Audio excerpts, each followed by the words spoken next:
বাংলাদেশের মধ্যে এক কাউয়া নেতা আছে, শুধু রাস্তার নামে টাকা লুটপাট করে, রাস্তা উন্নয়নের নামে টাকা লুটপাট করে, নদীর মতো টাকা লুটপাট করে, বাংলাদেশ থেকে অন্য দেশে টাকা পাচার করে। আর এরকম নেতাকে বাংলাদেশের জনগণ কেন যে রাখছে পদবিতে, আমার মাথায় আসে না।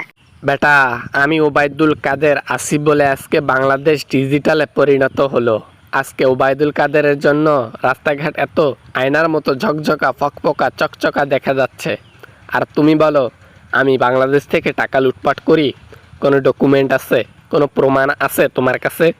আপনারা যে উন্নয়নের নামে চুরি করেন, এটা প্রকাশ করার জন্য ডকুমেন্টের দরকার হয় না। 5 টাকার জায়গায় 20 টাকা খরচ করেন, এইটা যখন দেখা যায় তখন আমরা এমনিতেই বুঝে যাই যে হাজার হাজার কোটি টাকা মেরে দেওয়া হলো। এখানে লুকোচুরির কিছু নেই, ঠিক আছে? বাংলাদেশের জনগণ এখনো শিপিতে করে দুধু খায় না যে বুঝতে পারবে না আপনাদের কারসাজি। বেটা, তুমি একটু বেশি বোঝো, এই জন্য পাকনা পাকনা কথা বলো। তুমি কাকে কি বলতেছো মাথায় রাখছো ব্যাপারটা? এমনিতে মাথাটা তো হ্যাং আছে, তার উপর আবার সকালবেলা দুনিয়ার ফালতু কথা বলতেছো।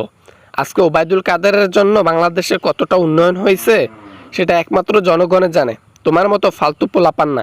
ফালতু পোলাপান হলেও তো দেশের জনগণ হিসেবে আমি তো সত্যটা তুলে ধরতে পারি, তাই না? এখন যারা চুরি করে তাদেরকে চোর বললে সত্যি করতে তো লাগে বেশি, এটা তো স্বাভাবিক, তাই না? তাই কাউয়াকে বলতেছি, কাউয়া এখন কা কা করতেছে, বুঝি তো সব। জেলের ভাত খাইয়ে ছাড়বো বলে দিলাম। মন্ত্রীকে বাজে বাজে কথা, আজে বাজে কথা, হ্যাঁ, হুঁশিয়ার হয়ে কথা বলো। আমাকে ডাইরেক্ট চোর বলতেছ, কাউয়া বলতেছ, আমাকে অপমান করতেছ, এটা কিন্তু ঠিক না। বাংলাদেশের নেতা আমি, সবচেয়ে বড় নেতা, আর তুমি আমাকে যা তা বলতেছ। বাংলাদেশের বড় নেতা হলে কি হবে?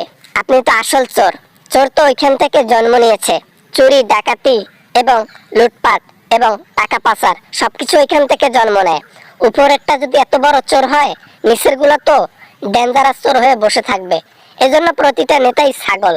বাংলাদেশ এখন আগের বাংলাদেশ নাই, ডিজিটালে পরিণত হয়েছে। আর এটা শুধু একমাত্র সম্ভব হলো আওয়ামী লীগ সরকার আমলে। তিনবারের সরকার হয়ে বাংলাদেশকে বদলে দিয়েছি আমরা। আর তোমরা আমাকে বলতেছো আমরা চোর, বাটপারি করি, চুরি করি, ডাকাতি করি, টাকা পাচারকারী। হ্যাঁ, বাজে বাজে কথা বলবা না। আজে বাজের কিছু নেই, যাহা সত্য তাহা বলতে আমার কোনো ভয় নাই। এটা সত্য, আমি যা এখনই বললাম তা সব সত্য। আর সত্য কথা লাগে বেশি, এটা তো জনগণ জানেই। আর জনগণ আওয়ামী লীগের কারসাজিও জানে।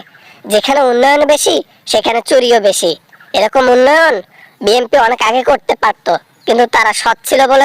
হ্যালো বন্ধুরা, আশা করি ভিডিওটা ভালো লেগেছে অ্যান্ড অনেক এনজয় করেছেন। যদি ভিডিওটা ভালো লাগে তাহলে অবশ্যই চ্যানেলটি সাবস্ক্রাইব করবেন, পাশে থাকবেন। আর ভিডিও ভালো লাগলে অবশ্যই লাইক করবেন, কিছু বলতে চাইলে কমেন্ট করবেন। ধন্যবাদ, দেখা হবে আবারও পরবর্তী ভিডিওতে। ভালো থাকবেন।